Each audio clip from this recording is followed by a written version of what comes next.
Bienvenidos. El día de hoy hablaremos sobre los distintos modelos pedagógicos que existen. Iniciemos con una definición de modelo pedagógico. Podemos concebir un modelo pedagógico como un enfoque de la enseñanza sobre el cual el profesor basa su interacción con los estudiantes. En función de él, los profesores guían sus acciones y concentran su atención en alguno de los diferentes elementos del proceso de enseñanza y aprendizaje. Es importante subrayar que en ningún momento el profesor deberá casarse con un único modelo pedagógico. Estos no funcionan como moldes rígidos a los cuales haya que reducir de manera forzada el complejo proceso de la educación. Al contrario, ya que todos nuestros alumnos son únicos, el maestro deberá nutrir su quehacer con los distintos recursos que cada modelo pedagógico le proporciona. Existen cuatro elementos generales que distinguen a un modelo de otro: el contenido a ser enseñado, la manera en que se pretende enseñar, la forma en que se evaluará si los objetivos de aprendizaje se logran o no, y la relación entre el maestro y el alumno. Estos elementos tienden a estar alineados entre sí en función del paradigma a través del cual cada modelo concibe el desarrollo del ser humano. De manera general, podemos hablar de 6 modelos pedagógicos.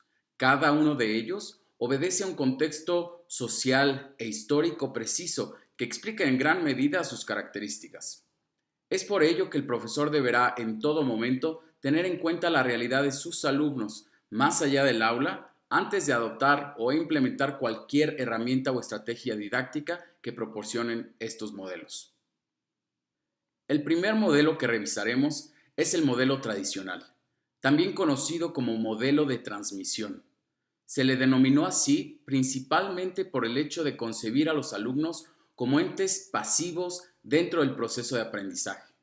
Los profesores debían entonces hacer un esfuerzo importante para presentar su clase de manera clara y precisa, de tal forma que sus estudiantes pudieran entender y memorizar la mayor cantidad de información posible. Esto implicaba que el profesor debía de poseer dos características indispensables. Por un lado, dominar por completo el contenido de su clase, es decir, ser un experto en el área, y por otro, poseer excelentes habilidades de comunicación que facilitaran la transmisión del contenido a sus alumnos.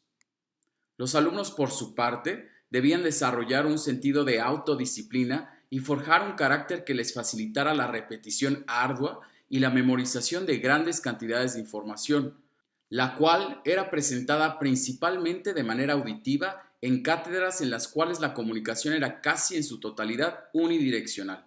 El maestro, que era el poseedor y transmisor de la información, y el alumno, quien era simplemente el receptor de la misma.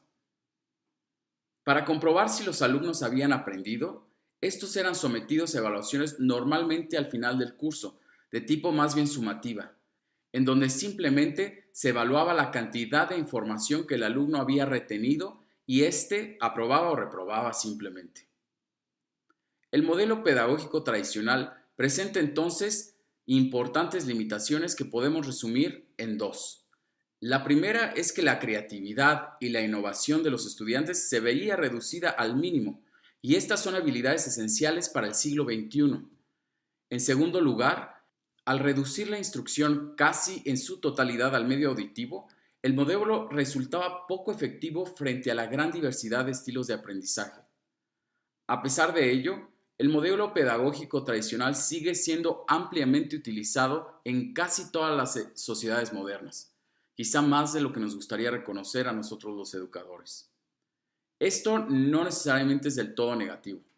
El modelo tradicional puede resultar útil en algunas situaciones específicas en donde la memorización de cierta información sea absolutamente necesaria.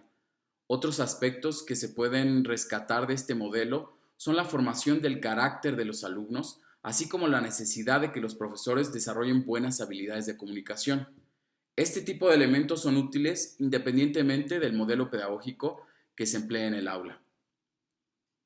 Hablemos ahora del modelo experiencial romántico. Este modelo parte de la concepción del ser humano como poseedor de facultades innatas que únicamente hay que propiciar.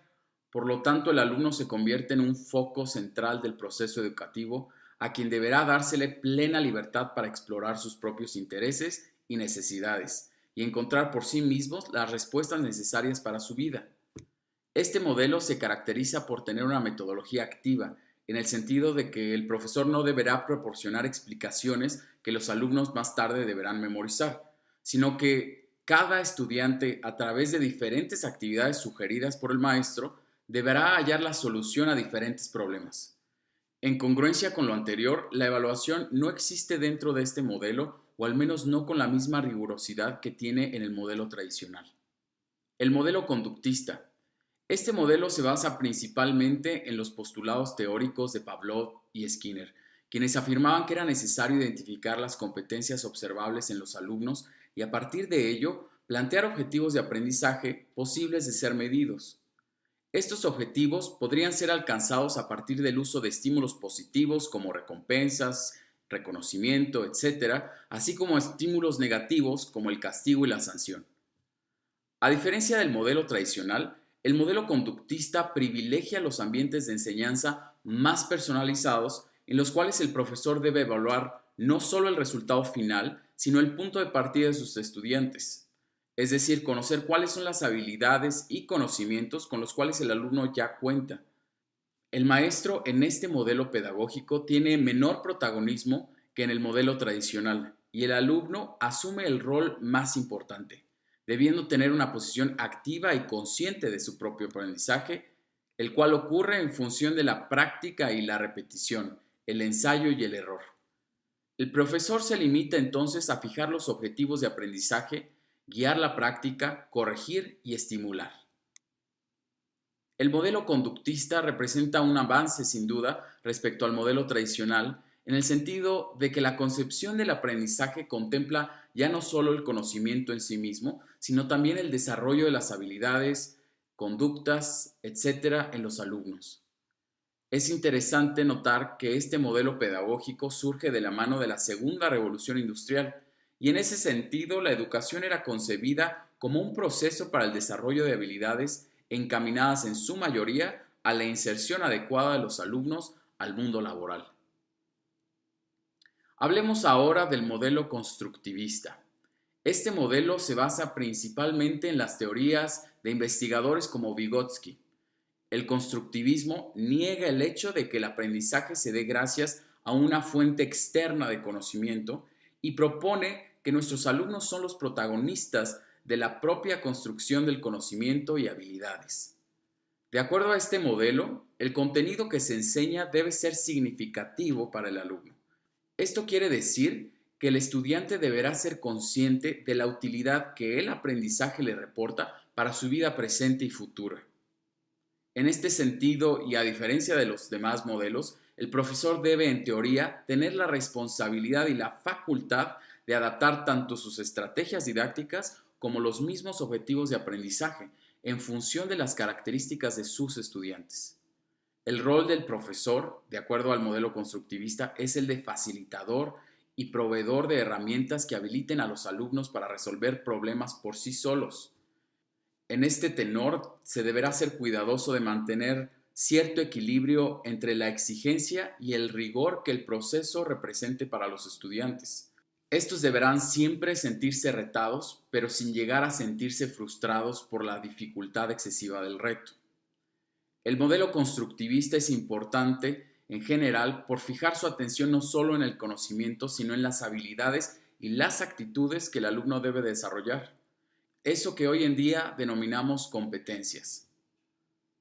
Asimismo, el modelo reconoce la existencia de diferentes tipos de inteligencias y por lo tanto la posibilidad de resolver problemas de diferentes maneras. Sin duda alguna, varios de los elementos de este modelo son sumamente relevantes para la educación del siglo XXI. Hablemos ahora del modelo cognitivo. Este modelo basa sus postulados en las teorías de Jean Piaget y establece que el ser humano atraviesa por diferentes fases de desarrollo intelectual a través de su vida y por ello resulta fundamental adaptar el proceso de enseñanza-aprendizaje a la etapa particular en la cual se encuentran nuestros estudiantes.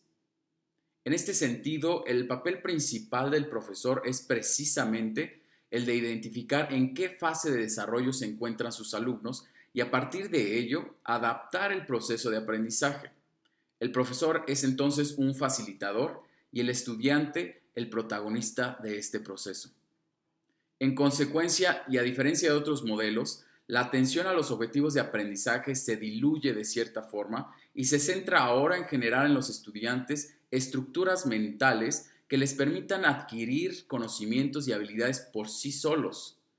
Este modelo marca una diferencia importante principalmente en la forma en que los alumnos son evaluados, pues por primera vez se reconoce la evaluación de tipo formativa y no solamente la sumativa, característica de los modelos tradicionales, por ejemplo.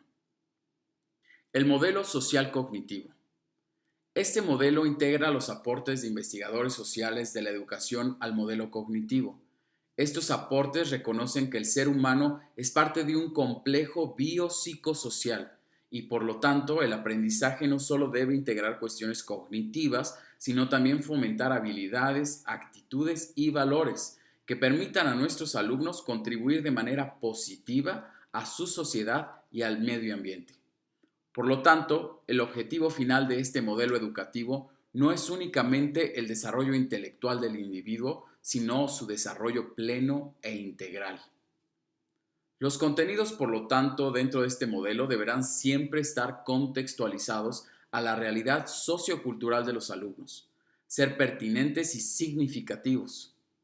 Asimismo, y en función de esto, el profesor deberá considerar la experiencia y las habilidades que sus alumnos ya poseen y a partir de ellos desarrollar nuevos conocimientos y habilidades.